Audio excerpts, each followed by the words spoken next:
Hello students, I am Prashant Saxena and this is your own channel maths by PS sir. आज हम start करने जा रहे हैं trigonometry phase one. Phase one में क्यों कह रहा हूँ? क्योंकि ट्रिग्नोमेट्री एक बहुत बड़ा टॉपिक है। इसको हम 3 फेजेस में कंप्लीट करेंगे, phase one, phase two and phase three. Phase one में हम बिल्कुल बेसिक डेफिनेशन से स्टार्ट करेंगे। Measurement of angle, trigonometric ratios, identities, compound angles, ये सारा कवर करेंगे। फिर ट्रिग्नोमेट्रिक फेज़ टू में हम मेनली ट्रिग्नोमेट्रिक इक्वेशंस पढ़ेंगे, summation of sine series, cosine series, product of cosine series, range of trigonometric functions, ये सारा पोर्शन फेज़ टू में हम कवर करेंगे। ट्रिग्नोमेट्रिक फेज़ थ्री में हम पढ़ेंगे सॉल्यूशन ऑफ ट्राइंगल, जो कि बड़ा अच्छा टॉपिक है। तो क्योंकि ये टॉपिक वास्ट है, ट्रिग्नोमेट्री का थोड़ा बड़ा है, इसलिए हम इसको 3 फेजेस में करते हैं। तो चलिए स्टार्ट करते हैं ट्रिग्नोमेट्री। पहले इसकी डेफिनेशन लिखते हैं कि ट्रिग्नोमेट्री का मतलब होता क्या है। तो trigonometry is the branch of mathematics in which we discuss the measurement of triangle. Triangle की स्टडी को, एक ऐसी साइंस जो ट्राइंगल की स्टडी करती है, उसको बेसिकली ट्रिग्नोमेट्री कहा जाता है। अब ट्राइंगल की स्टडी मतलब ट्राइंगल में 3 एंगल्स होने वाले हैं और 3 साइड। पूरी ट्रिग्नोमेट्री में हम बस इन्हीं का मेजरमेंट करते रहते हैं। तो बिल्कुल बेसिक टर्म से स्टार्ट करते हैं। एंगल, एंगल क्या होता है? रोटेशन ऑफ अ रे, rotation of a ray from its initial side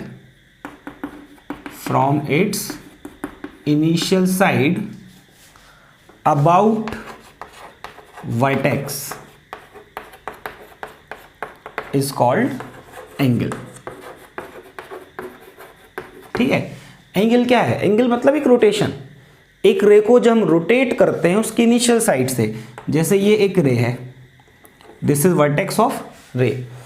तो जब हम इस रे को देखिए इस तरह से अगर मैं इसको रोटेट करूंगा तो ये रोटेशन एक्चुअली एंगल कहलाता है। जैसे ये इसकी इनिशियल साइड है, this is initial side of रे। ठीक, इसको जब हम रोटेट करेंगे, अगर मैं रोटेट करके इसको ऐसे कर देता हूं, so now this is it's terminal side. ठीक है, रोटेट करने के बाद ये इधर पहुंच गई रे, तो ये इसकी टर्मिनल साइड हो गई। और ये जो रोटेशन हुआ, this rotation is called angle. तो एंगल कुछ और नहीं है, एंगल एक रोटेशन है। जब हम एक रे को रोटेट करते हैं तो टर्मिनल साइड तक पहुंचने पे जब हम देखते हैं कि इनिशियल साइड से हमने कितना उसको रोटेट किया, जितना आपने उसको रोटेट किया होता है, उस रोटेशन को ही एंगल कहते हैं। अब ये रोटेशन देखिए 2 डायरेक्शन से हो सकता था। तो रोटेशन की डायरेक्शन क्या होगी, उस पे डिपेंड करता है सेंस ऑफ एंगल। ये इंपॉर्टेंट है। सेंस ऑफ एंगल मींस जैसे ये इनिशियल साइड है, आपने इसको रोटेट किया एंटी क्लॉकवाइज डायरेक्शन में, तो ये टर्मिनल साइड ऐसी हो गई। ठीक है, या आप अगर ऐसे करते, ये आपकी इनिशियल साइड है, आप इसको रोटेट करते क्लॉकवाइज डायरेक्शन में, तो टर्मिनल रे ये आ जाती। This is initial side, horizontal जो बनाई मैंने इनिशियल साइड है। इस केस में ये टर्मिनल साइड, इस केस में ये टर्मिनल साइड है। दोनों में अंतर क्या है? दोनों में अंतर है डायरेक्शन ऑफ रोटेशन का। एक बार रोटेशन एंटी क्लॉकवाइज डायरेक्शन में हो रहा है और अगले बार रोटेशन क्लॉकवाइज डायरेक्शन में हो रहा है। तो जब भी रोटेशन एंटी क्लॉकवाइज डायरेक्शन में होता है तो उसको कहते हैं पॉजिटिव एंगल। मींस एक्चुअली जो हम एंगल मेजर करते हैं, जिसको आप पॉजिटिव एंगल जैसे 30 डिग्री, 45 डिग्री या कुछ ऐसे एंगल बोल देते हो, तो वो अंडरस्टूड है कि these angles are measured in anti clockwise direction, या कहना चाहिए कि रोटेशन एंटी क्लॉकवाइज डायरेक्शन में हुआ है। अगर वही रोटेशन, उतना ही रोटेशन अगर क्लॉकवाइज डायरेक्शन में हो जाएगा तो उसका मैग्नीट्यूड तो वही रहेगा। जैसे ये सपोज 45 डिग्री है, ठीक है, तो ये इसका मैग्नीट्यूड 45 ही है, लेकिन क्योंकि ये इसका रोटेशन जो हुआ है वो क्लॉकवाइज डायरेक्शन में हुआ है, तो इसको मुझे -45 कहना पड़ेगा। तो अभी हाल तो मैं बस आपको ये समझा रहा हूँ कि ये जब हम क्लॉकवाइज डायरेक्शन रोटेशन करते हैं तो वो एंगल नेगेटिव एंगल कहलाता है, और जब हम एंटी क्लॉकवाइज डायरेक्शन में रोटेशन करते हैं तो वो पॉजिटिव एंगल कहलाता है। बिल्कुल डिस्टेंस की तरह, जैसे डिस्टेंस अगर आप ऑरिजिन से राइट साइड मेजर करते हो तो पॉजिटिव होती है, लेफ्ट साइड मेजर करते हो तो नेगेटिव होती है। तो नेगेटिव जो साइन होता है, जैसे -2 डिस्टेंस है, तो डिस्टेंस तो पॉजिटिव है, माइनस साइन क्या बता रहा होता है कि आप लेफ्ट साइड मेजर कर रहे हो। इसी तरह से नेगेटिव एंगल क्या बताता है कि आपका जो रोटेशन हुआ है वो क्लॉकवाइज डायरेक्शन में हुआ है। ठीक, चलिए इसको रफ करते हैं। चलिए, तो अभी तक हमने समझा एंगल क्या होता है, रोटेशन है। Anti clockwise direction positive angle, clockwise direction negative angle. अब उस एंगल को मेजर कैसे करते हैं, मेजरमेंट ऑफ एंगल। तो देखिए, मेजरमेंट ऑफ एंगल 3 सिस्टम ने अलग अलग तरीके से समझाया है।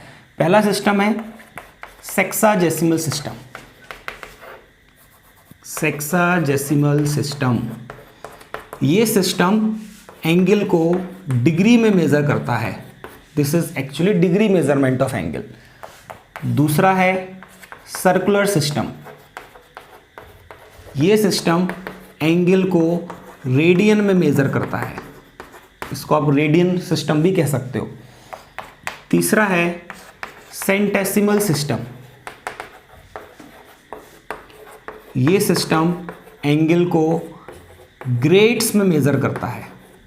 ठीक है, तो हम अपनी भाषा में जो हम आमतौर पे बोलते हैं, हम क्या बोलते हैं, डिग्री, रेडियन या ग्रेड। जिसमें से ये 2 सिस्टम जो हैं, डिग्री एंड रेडियन, ये हमारे सिलेबस में, ये हमारे काम के हैं। सेंटेसिमल सिस्टम, ग्रेड हमारे सिलेबस में नहीं है, आईआईटी में इस पे बेस्ड क्वेश्चन नहीं पूछा जाता। ठीक है, तो चलिए पहला सिस्टम उठाते हैं, डिग्री। डिग्री क्या चीज़ होती है, सेक्साजेसिमल सिस्टम डिग्री को कैसे समझाता है। तो देखिए, हमें राइट एंगल मालूम था पहले से ही। डिग्री को बताने से पहले इनको क्या मालूम था, एक राइट एंगल, कि राइट एंगल ये होता है, दिस इज राइट एंगल। ठीक है, तो इन्होंने क्या किया, एक राइट एंगल को 90 इक्वल पार्ट्स में तोड़ा। एक राइट एंगल को ऐसे छोटे छोटे 90 इक्वल पार्ट्स में डिवाइड किया। ठीक, और उस एक पार्ट को कहा गया 1 डिग्री के बराबर। ध्यान समझिए। अब कोई यहाँ बोल सकता है सर 90 पार्ट्स में क्यों किया, 100 पार्ट में क्यों नहीं कर लिया। आप 100 बोलते हो, तीसरा बोलता है 80 पार्ट्स में क्यों नहीं कर लिया। तो जिसने भी ये जो मतलब इन्होंने जो डिग्री समझाया, डिग्री मेजर किया, इसकी जरूरत कहाँ थी ये समझिए। जैसे राइट एंगल आपको मालूम था, अब राइट एंगल तो एक बहुत बड़ा एंगल होता है, तो क्या आप हर एक एंगल को राइट एंगल के टर्म में समझाओगे। कोई छोटा सा एंगल बना दिया मैंने, तो आप क्या बोलोगे, जैसे ये इतना एंगल बना दिया तो आप क्या बोलोगे, this is 1/3 of right angle. या फिर इतना बना दिया, फिर आप कैसे बोलोगे, sir this is 1/4 of right angle. तो राइट एंगल एक्चुअली एक बड़ा एंगल था। ठीक है, तो उसके टर्म में आप हर एक एंगल को नहीं समझा सकते थे, तो एक छोटी यूनिट चाहिए थी जिसमें आप प्रैक्टिकली एंगल को समझा पाओ। तो उन्होंने क्या किया, एक राइट एंगल को, 1 right angle is divided into 90 equal parts. एक राइट एंगल को 90 इक्वल पार्ट्स में डिवाइड किया। 1 right angle is divided into 90 equal parts and one part is called 1 degree. उस एक पार्ट को 1 डिग्री इन्होंने बोला। और 1 डिग्री को रिप्रेजेंट इस तरह से करते हैं, मतलब डिग्री को रिप्रेजेंट करने के लिए क्या करते हैं, एक ऊपर छोटा सा सर्किल है, छोटा सा डॉट लगा देते हैं, this is symbol of degree. तो कुल मिला के हम क्या कह सकते हैं कि 1 राइट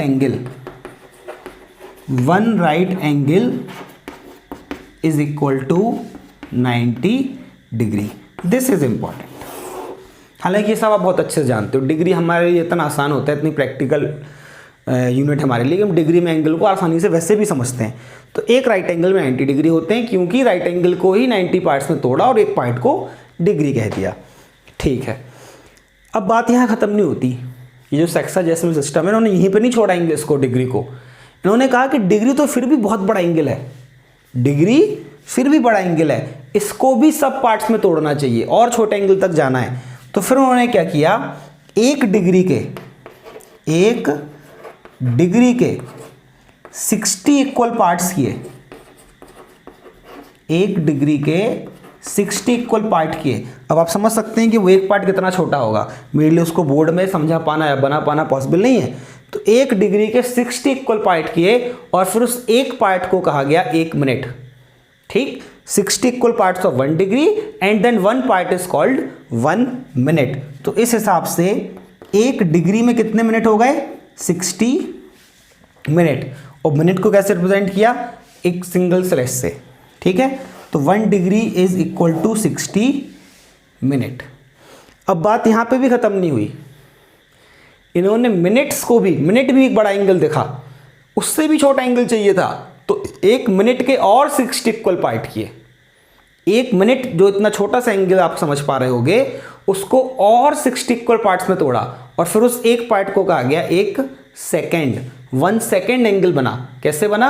1 मिनट के 1 मिनट के 60 इक्वल पार्ट्स करने पे। तो आप यहां से कह सकते हो कि 1 minute is equal to 60 second. और सेकेंड को रिप्रेजेंट कैसे करते हैं? ऐसे डबल स्लैश लगा के। तो इस तरह से हमें क्या समझ में आया कि एक राइट एंगल में 90 डिग्री होते हैं, 1 डिग्री में 60 मिनट्स होते हैं, और 1 मिनट में 60 सेकेंड्स होते हैं। सो this is about sexagesimal system. Copy करिए। चलिए, सेकेंड है मेजरमेंट ऑफ एंगल में सर्कुलर सिस्टम, जो एंगल को रेडियन में समझाता है। तो पहले इसकी डेफिनेशन लिख लेते हैं कि रेडियन होता क्या है। N angle subtended by an arc, an angle subtended by an arc whose length is equal to radius of circle, whose length is equal to radius of circle at the center of circle, at the center of circle is called 1 radian. और इसको represent करते हैं, एक छोटा सा सी लिखते हैं ऊपर, सर्कुलर सिस्टम है ना इसलिए छोटा सा सी लिखते हैं। This is symbol of radian. तो हमने क्या लिखा? An angle subtended by an arc whose length is equal to radius of circle at the centre of circle. समझिए, जैसे ये एक सर्कल है, ठीक है, और इसका रेडियस कुछ r है, ठीक है। अब मैं एक आर्क कट करता हूँ, ये मैंने आर्क कट की, और मैंने लेंथ ऑफ आर्क को रेडियस ऑफ सर्किल के बराबर रखा है। If length of this arc is radius of circle, length of this arc is equal to radius of circle, then angle subtended by this arc at the centre of circle, suppose O is centre of circle, is called 1 radian. तो उस case में जब आपने length of arc को radius of circle के बराबर रखा हो और वो आर्क सेंटर पे एंगल सबटेंड करेगी, तो वो जो एंगल बनता है वो एंगल 1 रेडियन के बराबर होता है, ठीक है। ये है रेडियन की डेफिनेशन। ये बहुत इंपॉर्टेंट है। अभी तक आप एंगल को डिग्री में समझते हो, बचपन से आप डिग्री में सुनते हैं और आपको आसान लगता है, लेकिन हमें आगे चल के एंगल को रेडियन में ही समझना है। जब हम किसी क्वांटिटी, किसी डिफरेंट क्वांटिटी को एंगल से रिलेट करेंगे तो हम एंगल को वहाँ पे रेडियन में ही यूज़ करेंगे। तो एक लेंथ ऑफ आर्क जो रेडियस के बराबर है वो सेंटर पर एंगल सबटेंड करती है, तो उस केस में एंगल 1 रेडियन बनता है, ठीक है। तो अब बात आती है कि रेडियन और डिग्री में रिलेशन क्या है। देखिए, यहाँ पे अच्छी बात है कि रेडियन के सब यूनिट नहीं है। जब आप रेडियन में आंसर बोलोगे तो आपको आसान रहेगा बोलने में, क्योंकि आगे सब यूनिट नहीं है। डिग्री में तो ऐसा है कि आपको मिनट तक भी जाना पड़ सकता है और फिर आगे चल के सेकेंड्स तक भी जाना पड़ सकता है। लेकिन अगर आप रेडियन में आंसर बोलते हो तो अच्छी बात है, इसकी कोई सब यूनिट है नहीं। तो अब यहाँ पे इम्पॉर्टेंट है कि अगर कोई एंगल मुझे रेडियन में दिया है तो मैं उसको डिग्री में कितना बोलूँगा, कैसे समझूंगा, या अगर हमें एंगल डिग्री मालूम है तो हम उसको रेडियन में कैसे बोलेंगे। मतलब relation between degree and radian, radian और डिग्री में क्या रिलेशन होता है, क्लियर। तो देखिए, ध्यान से समझिए, अगर 1 रेडियन एंगल मतलब लेंथ ऑफ आर्क को रेडियस ऑफ सर्किल के बराबर रखा है तो कितना एंगल सबटेंड कर रहा है? 1 रेडियन। अगर मैं इसको 2 आर्क के बराबर कर दूं, लेंथ ऑफ आर्क को यहाँ से उठा के 2 आर्क, ये देखिए, अगर ये पूरी लेंथ ऑफ आर्क में बोलूँ, सपोज ये 2 टाइम्स ऑफ रेडियस है, तो सेंटर पे कितना एंगल सबटेंड होगा? ये कितना एंगल होगा? 2 रेडियन।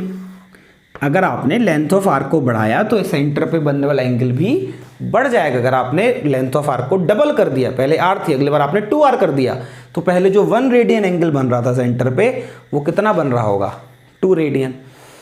अच्छा, तो अगर मैं यहाँ से घूम के, ठीक है, आपने क्या समझा कि जब लेंथ ऑफ आर्क r होती है तो सेंटर पे 1 रेडियन बनता है, जब लेंथ ऑफ आर्क 2r होती है तो सेंटर पे 2 रेडियन एंगल सबटेंड होता है। अगर मैं यहाँ से घूम के वापस यहीं आ जाऊँ, मतलब यहाँ से चल के पूरी सर्कमफ्रेंस को कवर करता हूँ, तो मैंने लेंथ कितनी कवर की है? वो आर्क जो मैंने कवर की है वो पूरी क्या हो गई? सर्कमफ्रेंस ऑफ सर्किल के बराबर। मतलब मैंने कितनी कवर की है? 2πr। तो अगर लेंथ ऑफ आर्क 2πr हो जाएगी तो सेंटर पे एंगल कितना सबटेंड होगा? 2π रेडियन। देखिए आसान है, जब लेंथ ऑफ आर्क r है तो 1 रेडियन, 2r है तो 2 रेडियन, 2πr होगी अगर लेंथ ऑफ आर्क, तो एंगल कितना बन जाएगा? 2π रेडियन। अच्छा, तो ये 2π रेडियन कब सबटेंड हो रहा है एंगल? जब मैं पूरा सर्किल कवर कर रहा हूँ। अब इसी को आप डिग्री में समझिए कि अगर आप एक जगह से चलते हो और वापस घूम के वहीं आ जाते हो, तो आपने इन टर्म्स ऑफ डिग्री पूरे 4 क्वाड्रेंट कवर किए। मतलब कितना एंगल कवर करते हो आप? 360 डिग्री। ठीक है, तो इस हिसाब से 2π रेडियन डिग्री में कितना होना चाहिए? 360 डिग्री। तो 2π radian must be equal to 360 degree, means pi radian is equal to 180 degree. So this is relation between radian and degree. Clear? तो इस रिलेशन से हम रेडियन को डिग्री में और डिग्री को रेडियन में कन्वर्ट कर पाएंगे। जैसे पाई रेडियन 180 डिग्री के बराबर है, इसका मतलब 1 रेडियन 180 बाय पाई डिग्री के बराबर होगा। मतलब कभी भी मुझे रेडियन में कोई एंगल है उसको डिग्री में कन्वर्ट करना है। सपोज x रेडियन मेरे पास है, तो मुझे उस x को किससे मल्टीप्लाई करना है? 180 अपॉन पाई से। तो और वो किस में बन जाएगा? कन्वर्ट हो जाएगा डिग्री में।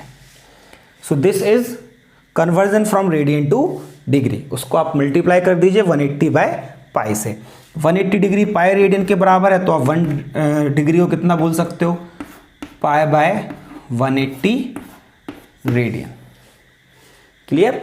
मतलब अगर डिग्री को रेडियन में कन्वर्ट करना है तो पाई बाय 180 से मल्टीप्लाई करना है। सपोज मेरे पास कोई एंगल है y डिग्री और मुझे इसको कन्वर्ट करना है रेडियन में, तो मैं किससे मल्टीप्लाई कर दूंगा? पाई बाय 180 से, और ये किस में आ जाएगा? रेडियन में। तो ये दोनों रिलेशन हैं। This is conversion from radian to degree and this is conversion from degree to radian. I hope आपको यहाँ तक बात समझ आ गई होगी। ठीक है, तो इस वीडियो को बहुत छोटा रखता हूँ मैं। आप इसको फर्स्ट लेक्चर का फर्स्ट पार्ट समझिए। इस पे बेस्ड क्वेश्चंस मैं लेक्चर 1 के सेकेंड पार्ट में करूँगा कंप्लीट। ठीक है, टेक केयर।